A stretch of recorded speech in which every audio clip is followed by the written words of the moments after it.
இப்ப நானும் நீங்களும் செய்து கொண்டிருக்கிறது தமிழ் தேச விடுதலைக்கான அரசியல் அல்ல, தமிழ் தேசிய இனத்திற்கான அரசியல்.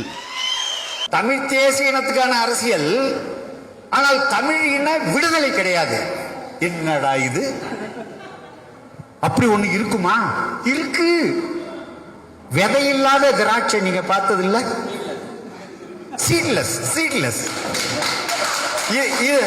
இது சீட்லெஸ் தமிழ் தேசியம். சீட்லெஸ் சீடு உள்ள தமிழ் திராட்சையை விட சீட்லெஸ் திராட்சை இன்னும் நல்லா இருக்கும். மெல்ல வேண்டாம் இல்லையா? மறுமுளைப்பு திறனற்ற தமிழ் தேசியம், மரபீனி தமிழ் தேசியம், பார்ப்பனியத்தின் சோதனை சாலையில் உருவாக்கப்பட்ட தமிழ் தேசியம் அது.